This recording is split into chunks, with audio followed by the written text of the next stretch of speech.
ರೀಲ್ಸ್ಗಾಗಿ ಜನ ಏನೆಲ್ಲ ಮಾಡ್ತಾರೆ ನೋಡಿ.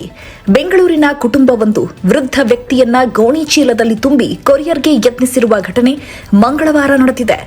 ವೈಯಾಲಿಕಾವಲ್ ಪೊಲೀಸ್ ಠಾಣಾ ವ್ಯಾಪ್ತಿಯಲ್ಲಿ ಈ ಘಟನೆ ನಡೆದಿದೆ. ಇಬ್ಬರು ಮಹಿಳೆಯರು ಮತ್ತು ವೃದ್ಧರನ್ನು ಒಳಗೊಂಡ 5 ಗುಂಪು ವೈಯಾಲಿಕಾವಲ್ ಬಳಿಯ ವಿನಾಯಕ ಸರ್ಕಲ್ನಲ್ಲಿರುವ ಕೊರಿಯರ್ ಕಚೇರಿಗೆ ಹೋಗಿ ಗೋಣಿ ಚೀಲದಲ್ಲಿ ತಂದಿದ್ದನ್ನು ಪಾರ್ಸಲ್ ಮಾಡಲು ಹೇಳಿದ್ದಾರೆ. ಒಳಗೆ ಏನಿದೆ ಎಂದು ಸಿಬ್ಬಂದಿ ಕೇಳಿದಾಗ ಕುಟುಂಬದವರು ಮೌನವಾಗಿಯೇ ಇದ್ರು. ಇದರಿಂದ ಅಚ್ಚರಿಗೊಂಡ ಸಿಬ್ಬಂದಿ ಪಾರ್ಸಲ್ ತೆರೆದು ನೋಡಿದಾಗ ಶಾಕ್ ಆಗಿದ್ದಾರೆ. ವೃದ್ಧನೊಬ್ಬ ಉಸಿರಾಟದ ತೊಂದರೆಯಿಂದ ಒದ್ದಾಡುತ್ತಿರುವುದು ಕಂಡುಬಂದಿದೆ. ಇಷ್ಟಾದರೂ ತಂಡ ಇವರನ್ನು ಬೇರೆ ರಾಜ್ಯಕ್ಕೆ ಪಾರ್ಸಲ್ ಮಾಡಿ ಹಣ ಕೊಡ್ತೇವೆ ಎಂದು ಹೇಳಿದ್ದಾರೆ.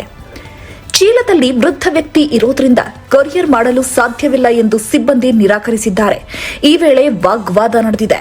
ಇದರಿಂದ ತಲೆಕೆಡಿಸಿಕೊಂಡ ಸಿಬ್ಬಂದಿ ಕೂಡಲೇ ವೈಯಾಲಿಕಾವಲ್ ಠಾಣೆ ಪೊಲೀಸರಿಗೆ ಮಾಹಿತಿ ನೀಡಿದ್ದಾರೆ.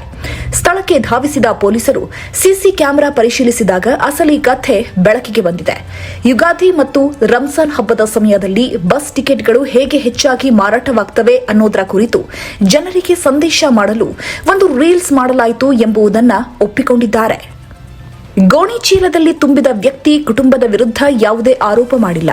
ಈ ಸಂಬಂಧ ಕೊರಿಯರ್ ಏಜೆನ್ಸಿಯ ಮಾಲೀಕರು ಅಥವಾ ವ್ಯವಸ್ಥಾಪಕರು ದೂರು ದಾಖಲಿಸಿದರೆ ಏನಾದರೂ ಕ್ರಮ ಕೈಗೊಳ್ಳಬಹುದು ಎಂದು ಪೊಲೀಸರು ತಿಳಿಸಿದ್ದಾರೆ. ಮತ್ತಷ್ಟು ಸುದ್ದಿಗಳಿಗಾಗಿ ನೋಡ್ತಾ ಇರಿ ಪಬ್ಲಿಕ್ ನ್ಯೂಸ್ 24x7. ಇದು ಸತ್ಯದ ಧ್ವನಿ.